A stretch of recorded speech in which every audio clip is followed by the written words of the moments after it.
Ahí ven la presentación. Sí, profe, la estamos viendo. Perfecto. Bueno, Sí, muchas señor. gracias. Bueno, primero muchas gracias por el espacio y el tiempo para presentar la experiencia que yo pedí y la que he hecho. Son 3 preguntas en la propuesta que cuando se hizo que pasáramos al Centro de Formación en Ética y Ciudadanía, propuse y les propongo me propongo 3 preguntas, responder a 3 preguntas. ¿Qué he hecho antes de la capacitación pensando con el cuerpo? ¿Qué hice y qué me propongo hacer? Las 3 preguntas las planteo porque cuando se propuso la capacitación pensando con el cuerpo, yo pensé inicialmente hacer la propuesta de ética con estética para educación continuada, o sea que los destinatarios eran organizaciones, empresas, porque he trabajado en esa parte. Entonces, pero ha cambiado, porque ahora en el que me propongo hacer, lo he propuesto ya a la decanatura para hacerlo en pregrado, para hacerlo en una clase pregrado. Y entonces comencemos. ¿Qué experiencias he tenido la oportunidad de realizar? ¿Qué he hecho antes de la capacitación? Entonces, ahí tienen la experiencia que yo he desarrollado. ¿Qué quiero resaltar de ese mapa que aparece ahí? Y que ha sido también un viaje, porque aparece, el primer impacto que tuve yo en la capacitación fue esa invitación a hacer un viaje, y me pareció interesante. Entonces yo también evalúo que yo he hecho un viaje anterior. Miren las organizaciones que yo he tenido la oportunidad de capacitar. ¿Y el antecedente cuál es? Cuando se desarrolló el MESI, Modelo Estándar de Agricultor Interno, que recordemos, el gobierno contrató a la USAID, Desarrollo Internacional de los Estados Unidos, le pidió a Juan Carlos Cortés, que era en ese momento profesor de la universidad, después él fue viceprocurador, con él nos conocíamos en un programa de la Fiscalía que yo les acompañé, y él me invitó para que hiciéramos el primer entregable que se pedía en ese modelo, que era el protocolo ético. Y la Fiscalía General de la Nación le pidió a él que dirigiera el código ético. Entonces él me hizo una propuesta. Henry, tú haces los talleres y yo redacto, decía él, el código. Y era la formulación primera y fue muy interesante. Recuerdo esa primera sesión y fue tan interesante que muchas entidades pidieron hacer el código, la sensibilización del código ético. Entonces, miren las organizaciones que tuve la oportunidad de acompañar. Hay un tema transversal en ese y como antecedente de pensando con el cuerpo. Yo soy experto en manejo de grupos, me especialicé en eso. Yo colaboré con la Casa de la Juventud de la Universidad Javeriana 7 años y allí yo trabajé mucho dinámicas de grupo. Entonces los talleres que yo dictaba tenían la filosofía de la ética con juego entra. Entonces, ¿qué hacía con la organización? Yo les mandaba ejemplos y les pedía que me mandaran dilemas éticos ya de la organización.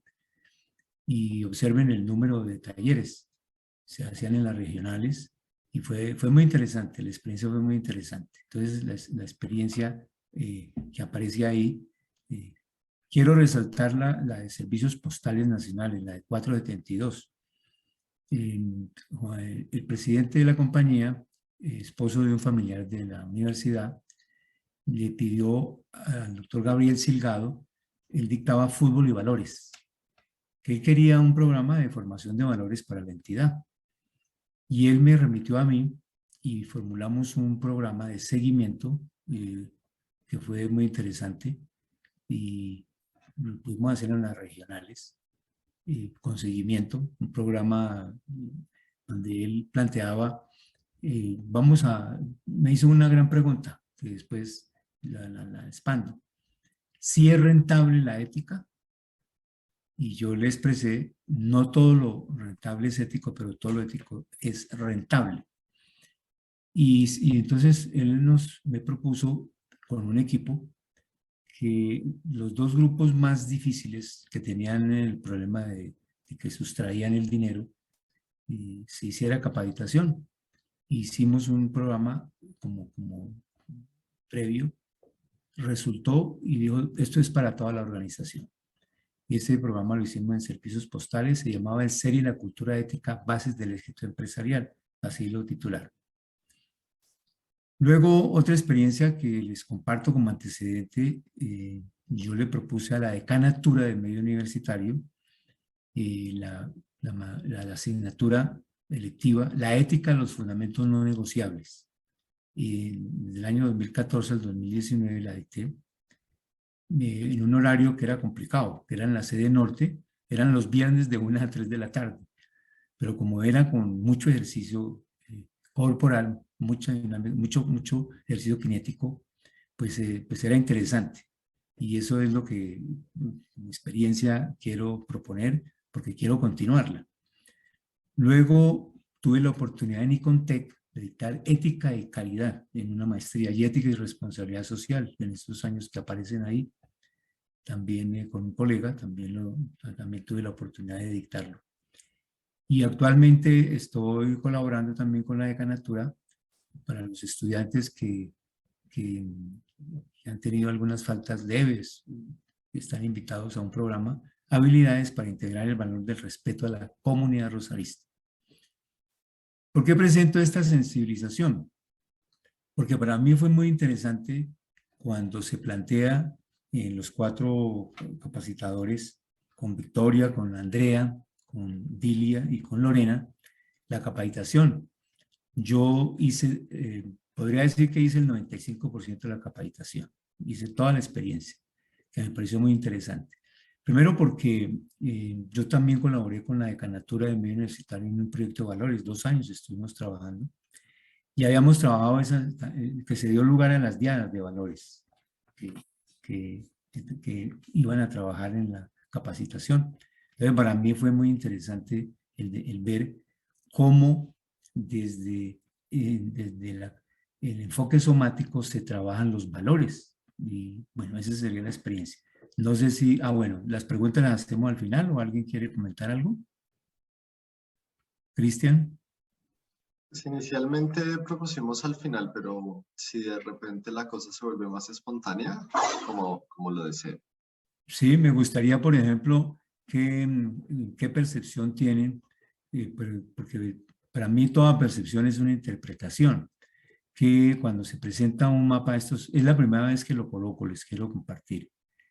Ahí faltan datos, por ejemplo, una experiencia, estaba yo dictando una conferencia en Suratep y se me acercó una señora y me dijo, le escuché decir que todo lo que usted gratuitamente ha recibido, gratuitamente usted está dispuesto a retornarlo. ¿Eso es cierto? Y yo le dije, sí. ¿Por qué? Dijo, porque yo soy la directora del programa de reinsertados. Era la doctora Beatriz de Williamson, la cuñada del ministro Fernando Londoño Hoyos, al que posteriormente le hicieron un atentado. ¿Usted dirigiría un albergue de reinsertados? Y yo, pues no sabía de qué se trataba.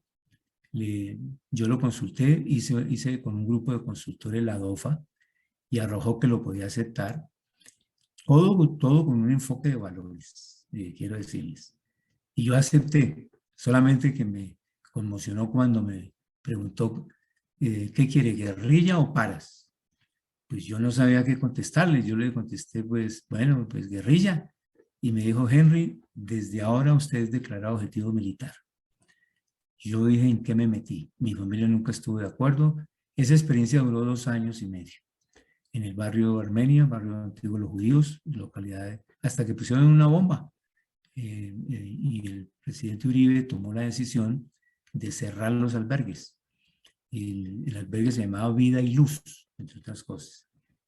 Y se dio la oportunidad de hacer otra experiencia, el CRO, Centros de Referencia y Oportunidad, la fundación de la cual yo formaba parte, ganamos y nos dieron todo el norte.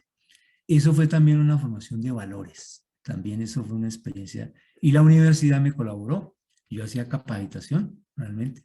Esa fue una experiencia también interesante.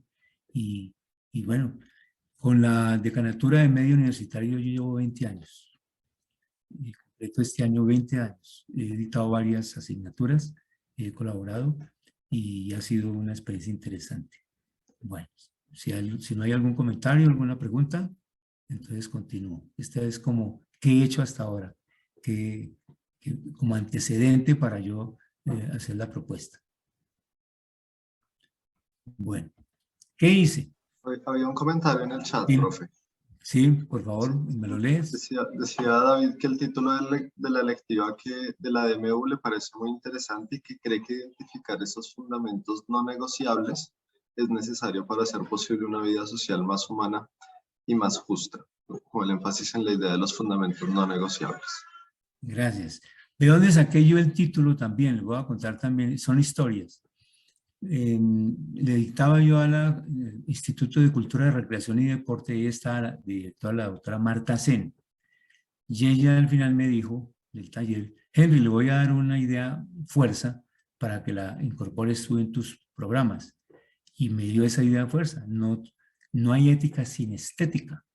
Y allá al fondo otra persona le dijo, y no hay estética sin ética. Ella fue la que me hizo esa propuesta hace muchos años, en una de las capacitaciones que yo hice.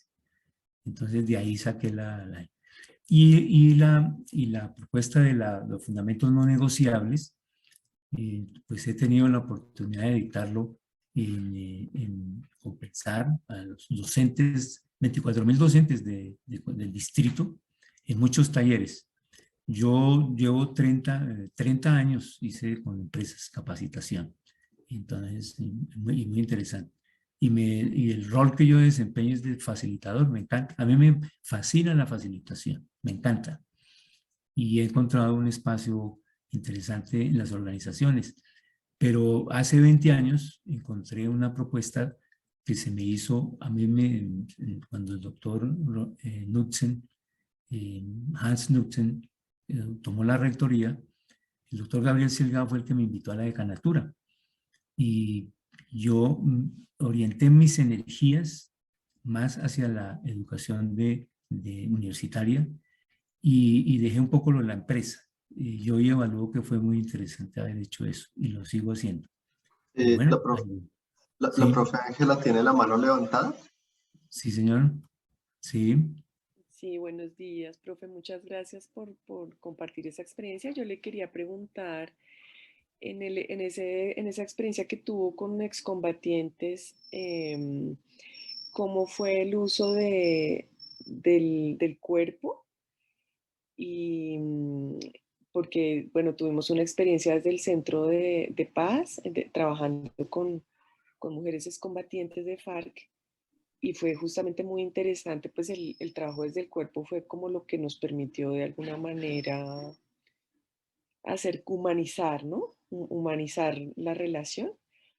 Y al mismo tiempo, pues surgieron muchas memorias dolorosas encarnadas en los cuerpos de ellas y de nosotros, que bueno, fue un gran reto. Entonces quisiera preguntarle un poquito metodológicamente cómo hizo, digamos, ese acercamiento, ¿no? Y me imagino que usted mismo también sentiría, pues, miedo, ¿no? Temor, más en ese contexto tan complicado en el que usted escribe.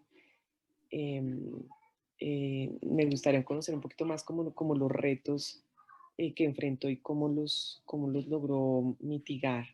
claro que Gracias. sí, Ángela. Muchas gracias. La pregunta es muy interesante. Muchas gracias. Pues sí, yo encontré una dificultad en comunicarme con estas personas. Primero que, bueno, con indígenas, allá había también un grupo de indígenas y venían de distintas partes. Y tuve una experiencia muy fuerte, porque yo al comienzo acepté que eran la guerrilla, pero por equivocación el ministerio mandó paramilitares.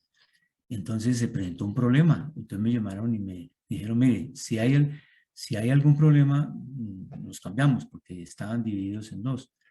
Y eso fue un problema. Pero yo los reuní y les decía, tenía yo un lema que decía, palabra pronunciada, flecha lanzada, oportunidad aprendida y aprovechada.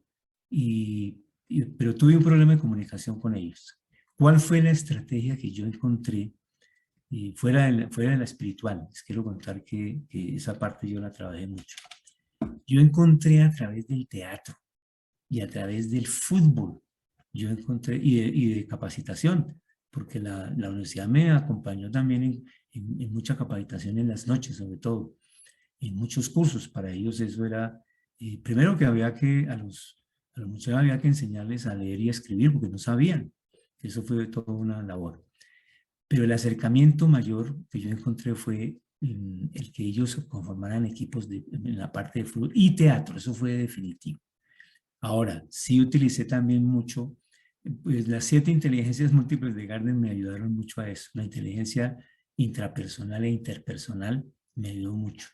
Y la cinética, las reuniones que hacíamos, la social, nos reuníamos y hacíamos mucho intercambio.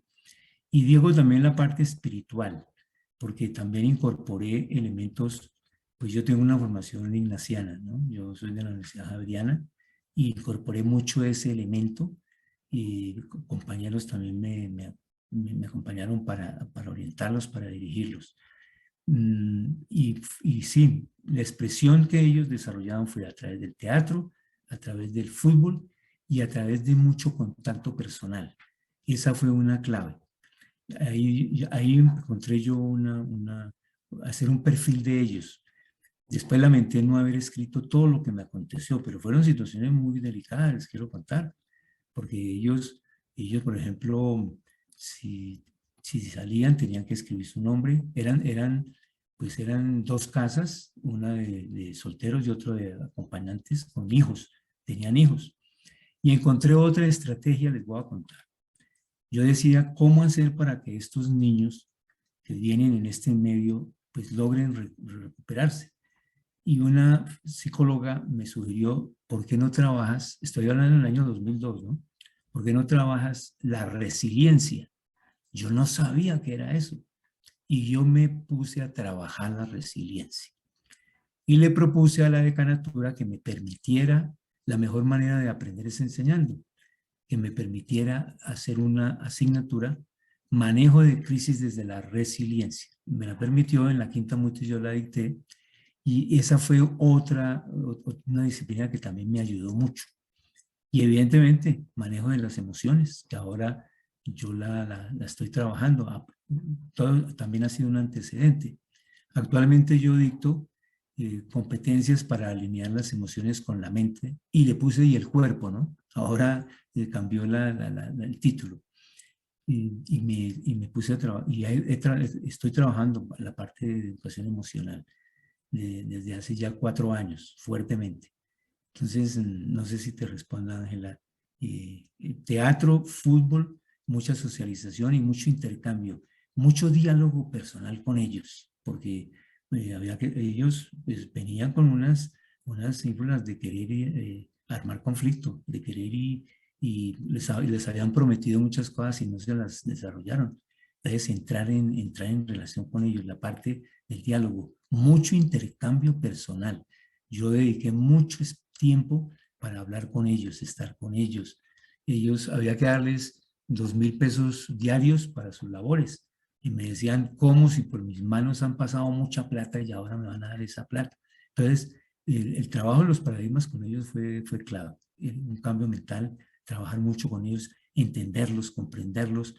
Y claro, y para mí fue un espacio muy interesante. Mi percepción también cambió, ¿no? Mi percepción también cambió. Yo vi otra Colombia distinta. Realmente yo fui sujeto pedagógico, fui en ese sentido. Ángela, pues habría tiempo para comentar más, pero esa fue la experiencia. Teatro, fútbol, mucha socialización, mucha capacitación. Esa fue la clave para mí en el albergue de reinsertados. Ángela, te respondí. Sí, sí, señor, muchísimas gracias. Bueno, a ti y es para que sigamos compartiendo. Bueno, continúo entonces. Bueno, ¿qué hice? Pues miren, pues yo hice, ya les conté la capacitación. Esa en 472 fue la pregunta, si era rentable, sí. La ética es good business, es muy buen negocio y se comprobó. Se comprobó con resultados, pero eran con programas, no eran con charlas. Era con programas donde se creaba un ambiente, cautivar los receptores, un clima motivacional y ejercitarse en el manejo del cambio. ¿Qué incorporé yo ahí en el ambiente de aprendizaje? Y fue lo que les pasé. Yo incorporé cómo integrar y cómo lograr una proporcionalidad entre lo que es lo normativo, seguir las reglas, lo que es lo comunicativo, y ahí estaría clave, y lo reflexivo. Entonces, yo me he especializado en cibernética social. Cibernética es una disciplina sistémica que trabaja la autorregulación, la autogestión y el autocontrol, y les trabajé los 3 cerebros. Yo manejo mi enfoque es tricerebral, que ahora lo puedo colocar más adelante. Bueno, ¿qué problemas he encontrado? Y ahora, y en la propuesta que hago. Primero, en la concepción de la ética. Una pregunta que yo puedo hacerles a los presentes, a los 9 que están presentes. Cuando escuchan la palabra ética, ¿a qué lo asocian? ¿Qué sinónimos trae inmediatamente? ¿Qué experiencia tienen? Yo propongo más experiencia que pertenencia. ¿Qué concepción tienen de la ética? En su bachillerato, ¿cuál fue la primera persona que les habló de ética? ¿Qué asocian? Y ahí he encontrado ya un problema, porque mucha gente identifica la ética con la religión y resulta que ética no es religión. Entonces, el cambio de modelo mental, presentar una concepción distinta. Y ese sería el reto, de presentarlo. Y lo presento desde la proporcionalidad cerebral, que serían los 3 cerebros. El cerebro izquierdo, que sería el neocortés, donde yo invito a que las personas hagan inferencias, argumentemos, hagamos debate sobre qué es la ética, que levantemos hipótesis, analicemos situaciones de noticias nacionales, internacionales, y luego pasar al cerebro derecho, que es el límbico, sabemos, recursivo, imaginativo, para plantear alternativas, desarrollar mucho la creatividad. Ahí estaría el enfoque, énfasis del enfoque somático.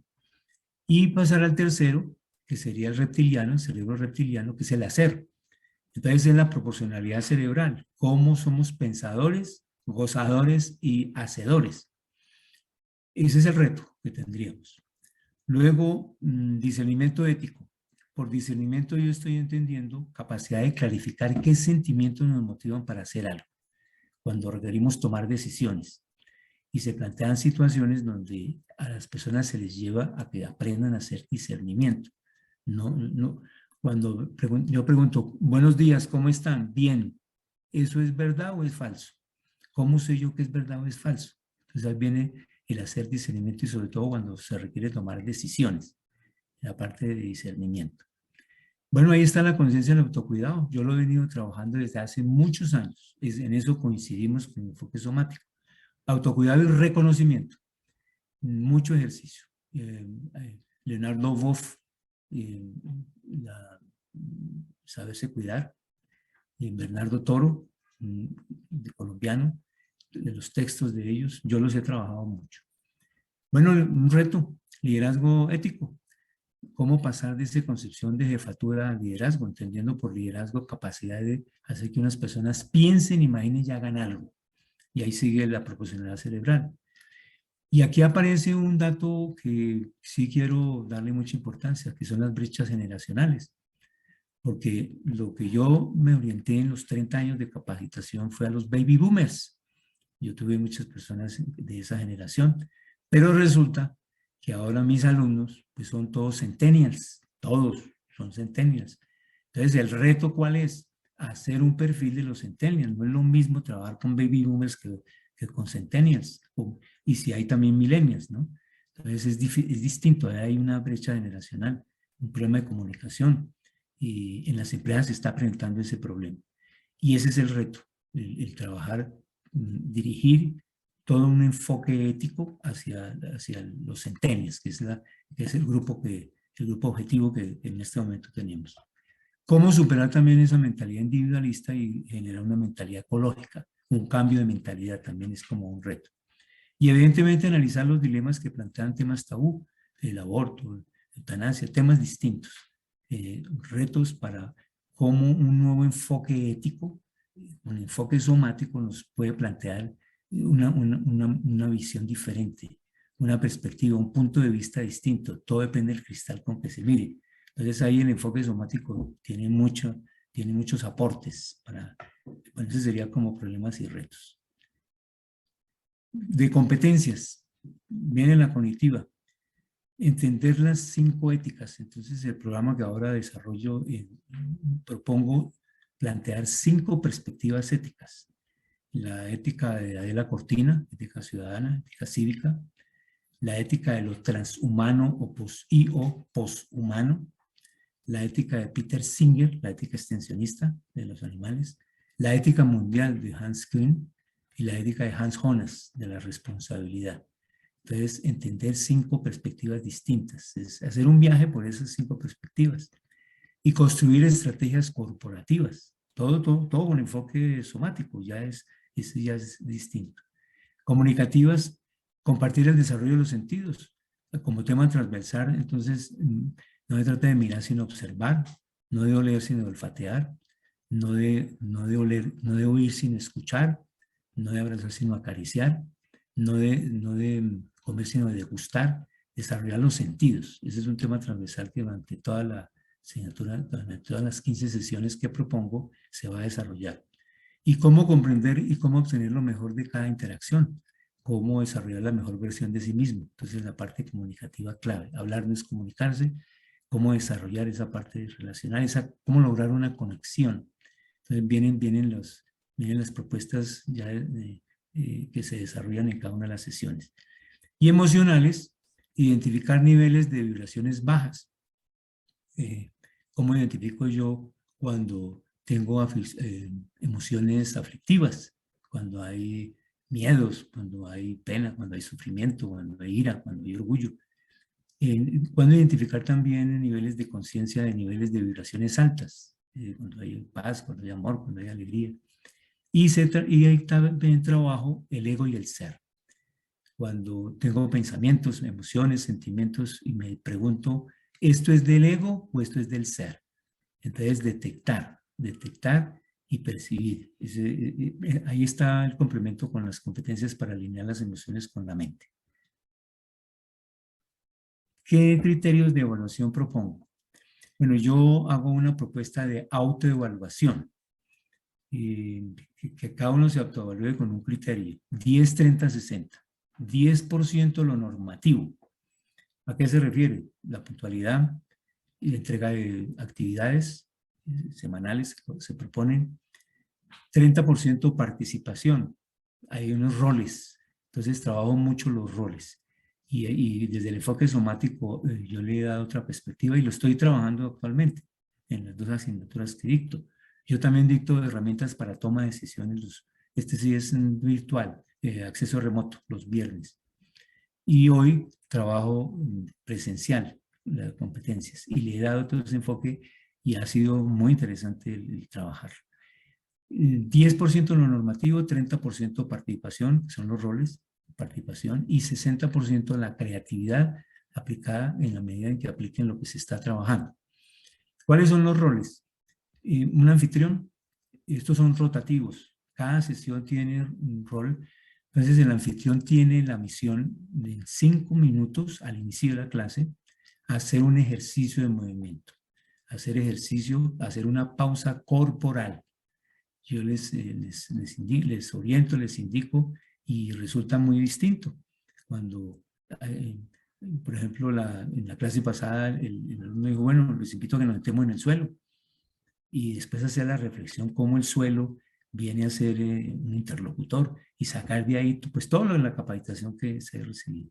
El anfitrión es como el encargado en la parte logística y es un rol, es un libreto. Y cada sesión va cambiando, ¿no? Ideas fuerza, lo tomo de Leonardo Boff, el tema generador. De cada sesión hay como unos tips. Entonces, el que enseña con el cuerpo aprende 2 veces, el cuerpo crea lo que la mente cree, en fin, van saliendo de cada sesión ideas fuerza. Eso se van recopilando y sirven para después lo que ellos llaman parcial, que yo lo llamo verificación. Cronometrista, un estudiante está encargado de llevar el tiempo, y aquí incorporo que lo lleve con lenguaje corporal y lenguaje no verbal, con gestos. Por ejemplo, hoy tenemos la sesión de miedos. Hoy tengo la clase hoy con los estudiantes, y el estudiante va a dirigir el manejo del tiempo expresando temor, expresando miedos, expresando el lenguaje corporal. Y invita y que todo el grupo exprese también miedo. O sea, es hacer ejercicios donde todo el mundo desarrolle las expresiones corporales de esa sección, de acuerdo a la sesión. Y hay un cultivador que sería es el rol de los roles. Él responde a 4 preguntas al final de la sesión. La primera pregunta: ¿qué fue lo que más me impresionó? Y yo les propongo corporalmente, ¿qué fue lo que más me impactó? Es la primera pregunta. Él lo contesta o invita a que lo responda. Segunda: ¿qué caí en la cuenta? Es la segunda. ¿Qué caí en la cuenta? Entonces ahí hay todo un enfoque, también el enfoque somático. Tercero: ¿de qué me sorprendí que no sabía? Y si lo sabía, lo corroboré. Y cuarto: ¿qué voy a hacer? ¿Qué propongo que hagamos en la semana? Entonces yo les propongo, lo importante no en la clase, las 2 horas de clase, lo importante es lo que vamos a hacer en la semana y lo que van a hacer en el trabajo en la semana. Bueno, ese es. Bueno, ahí hay otro rol que pues lo he desarrollado, que es el rol fantasma, que yo le envío a un estudiante para que intervenga. No sabe el grupo quién es, pero él interviene, y si alguien lo identifica, pues tiene un puntaje especial. Actúa sin que el grupo lo sepa. Es como un rol del ego. El ego que es subterfugio, que engaña, que nos hace presente, que es sutil, en fin. Y evidentemente que hay otros roles, pero esos son los que yo propongo. Bueno, ¿y qué me propongo hacer? Entonces yo propongo la guía, y aquí voy terminando. Ya le propuse a la decanatura, y aquí está la guía. Se los presento. Y si se requiere, pues lo hago. Bueno, ¿qué actividades de aprendizaje? Entonces vuelvo otra vez.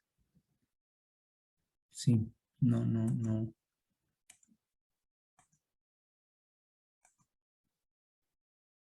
Bueno, ahí está. Bueno, lo dejamos así. Y se los comento porque lástima, porque hubiera querido que lo hubieran visto. Bueno, pero se los puedo enviar. Bueno, no sé si vean estrategias de aprendizaje o actividades de aprendizaje o las sesiones. Me parece, por el tiempo, creo que las sesiones. Son 15 sesiones. Miren, la primera sesión, bueno, una introducción a la asignatura, donde se explica a los alumnos de qué se trata, las reglas de juego. Y ahí aparece, por ejemplo, se trabajan los conceptos de la ética y se hace una dinámica de la porra. Entonces ya empiezo a hacer ejercicios corporales, la porra. Una segunda sesión, que es la ética y el autocuidado, y ahí se trabaja la dinámica de los 5 sentidos. Todo esto acompañado, ellos hacen también una presentación. Una tercera sesión que la llamo el discernimiento como herramienta para toma de decisiones. Y entonces ahí hay la dinámica es expresiones no verbales. La cuarta son los valores del compromiso ético de la universidad. Ahí se trabaja en una dinámica, son los compromisos éticos. La quinta sesión se llama los mínimos no negociables de la Universidad de Rosario, y se hacen unos compromisos éticos según la ética cívica civil, la ciudadana, y se hace una entrevista a Adela Cortina. Yo ahí les propongo, por ejemplo, que hagan un rol que se llama el animista. Uno va a encarnar a Adela Cortina, va a hablar en español. Yo les doy el guión, y ellos hacen la entrevista con ella. Luego viene una sexta sesión, la gestión ética en el cambio cultural de las organizaciones. Se hace un roleplay en donde propongo 7 enfoques para trabajar la ética. La séptima sesión es la universidad como espacio para pensar, argumentar y debatir. Y ahí traigo 14 estrategias para gestionar desde la ética un cambio cultural en las organizaciones. Tuve la oportunidad de hacer mi tesis sobre Jürgen Habermas, enfoque técnico, práctico y emancipatorio. Entonces yo les participo en mi tesis, la he hecho con valores. Luego viene el chequeo ético. Si yo tengo que tomar una decisión, se aplica el chequeo ético de Ken Blanchard. ¿Es legal? ¿Es justo? ¿Cómo quedo yo con mi conciencia? Luego la 9ª sesión es la ética mundial, donde se hace un laboratorio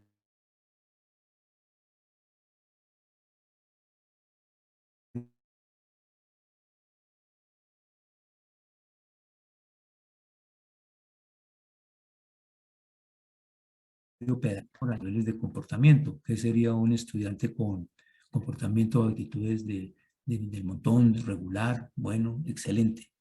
Luego la ética de lo transhumano y poshumano. Se hace la dinámica de pros y contra. También se puede invitar a los estudiantes para que hagan ejercicios de disfrazarse, de hacer de ponerse en máscaras donde imiten qué sería una época robotizada. Luego la ética y la era de la virtualidad. Entonces ahí yo les propongo reflexionar todo sobre las redes sociales y todo el enfoque de la era digital y la inteligencia artificial. Luego la número 13, la ética extensionista de Peter Singer, que es la de los animales. Entonces se trabaja hay dinámica sobre eso, con argumentación. Luego la ética de la responsabilidad social, número 14. Yo trabajo ahí toda la terminología de responsabilidad social y en la 15 un protocolo ético de la Universidad del Rosario. Se trabajan los 17 Objetivos de Desarrollo Sostenible, Pacto Global, el GRI, se alude al capital social y finalmente una síntesis de la asignatura. Bueno, y esta propuesta yo la he hecho y evidentemente se propone con ejercicios de enfoque somático. Bueno, quedan 10 minutos, entonces esa sería, si alguien quiere comentar o preguntar, esa sería la presentación mía. Bueno, Cristian. Bueno, profe Henry, pues muchísimas gracias. Sí, tenemos estos 10 minuticos antes de pasar a la siguiente, entonces pues le damos la palabra.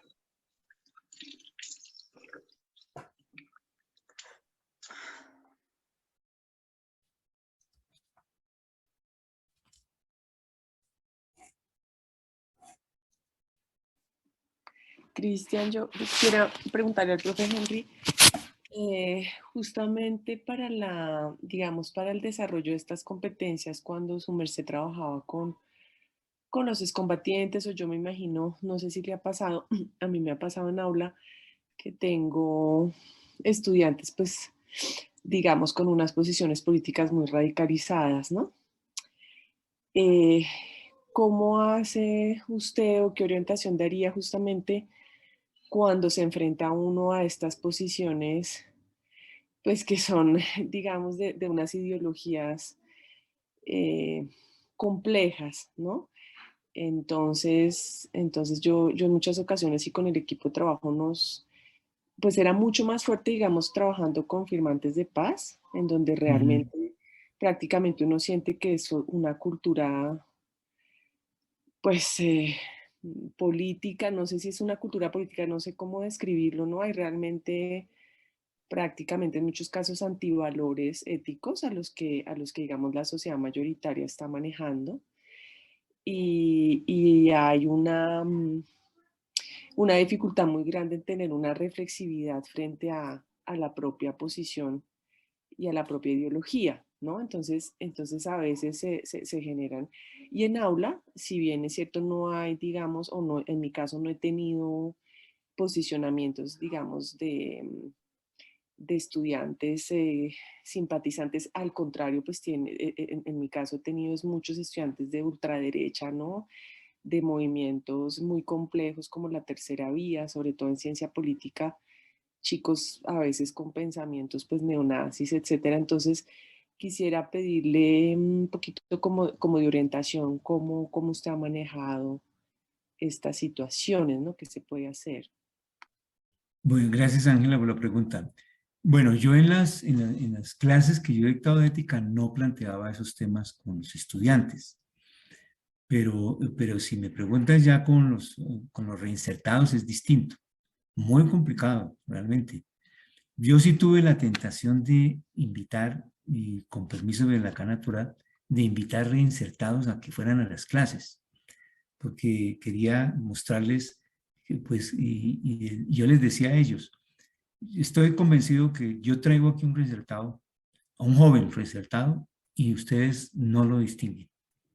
Hagan de cuenta que es un estudiante, pues como para quitarle al estudiante ese estigma del reinsertado. Evidentemente que diferente fue evolucionando en los 2 años que yo tuve el albergue, 2 años y medio, porque al comienzo eran distintos. Ellos llegaban de una manera diferente, llegaban su vestido, llegaban su peinado, todo, pero como eso fue cambiando, entonces ya, y después luego el programa, el ministerio a mí me dio gente del Instituto Colombiano de Bienestar Familiar. Fue más difícil eso, eran jóvenes, más difícil fue. Entonces, no, yo no tenía problema con los estudiantes en ese sentido. O sea, yo les comentaba, sí les comentaba experiencias, pero ya con los reinsertados era diferente, era distinto porque, y muy complejo. Y, por ejemplo, tuve experiencias donde aquí como docente yo acepté dirigir ese albergue de reinsertados con un propósito. Yo tengo un principio. Todo lo que me dé vida es válido. Todo lo que me quite vida yo no lo puedo aceptar. Cuando este albergue me quite vida a mí, o sea, me desasosiegue, me vaya contra mis objetivos, yo no pueda manejarlo, yo cierro el albergue. Y estuve a punto de cerrarlo en muchas ocasiones. ¿Cuándo? Cuando un muchacho mató a su hijo en el albergue. Lo maltrató y lo mató, sencillamente. Y se presentaban también divisiones entre los paras y los guerrillos, evidentemente. Pero era muy distinto tener personas del ELN a tener personas de las FARC, era diferente. Y de las regiones distintas. Yo tuve casos donde tuve, por ejemplo, un muchacho que gritaba todas las noches. Y era que él se soñaba que él mató a su papá y a su mamá sin saberlo en el Huila, y él se soñaba matando al papá y a la mamá. Entonces, unas experiencias, bueno, tuve también problemas con los muchachos de SIDA, también, porque yo tuve el albergue modelo, realmente. Yo, como capacitaba a entidades de salud, yo fui al hospital de Usaquén y les dije, ustedes me pueden colaborar, e iban, hasta psiquiatras iban al albergue. Después el programa tomó todos esos programas. Luego, yo en la agricultura urbana también trabajé mucho con mi agraria. Yo envié a 6 personas a España y fue el primer albergue que mandó también de los 2 grupos. Y, o sea, hubo experiencias interesantes pero era buscando consenso, y sobre todo la clave era el diálogo. Un diálogo que fuera abierto, franco y sincero. Muchas reuniones que hacía yo escuchándolos y teniendo en cuenta y haciéndoles procesos. Quiero decirles que, por ejemplo, una cosa que a mí me resultó muy bien con todos fue la mentalidad gano-ganas. Esa fue el beneficio mutuo. Yo los reunía y les decía, bueno, yo sé que ustedes consumen, había mucho consumo de sustancias psicoactivas. Acá no se debe consumir. Yo no me voy a meter en la vida de ustedes. Acá deben tratar muy bien a los empleados, deben seguir las normas. Y si no, quedan judicializados. Y yo tenía ese poder para judicializarlos. Pero entonces era el trato humano, el contacto, el trato con ellos. Y ahí está la parte somática, el intercambio, el mirar a los ojos, el acercarse, el no mostrarles de ninguna manera aversión, el sentir temor, nada de eso. Ahora, sí teníamos, y el equipo mío, porque era un equipo de psicólogos, de trabajadoras sociales, sí teníamos un procedimiento para trabajar con ellos.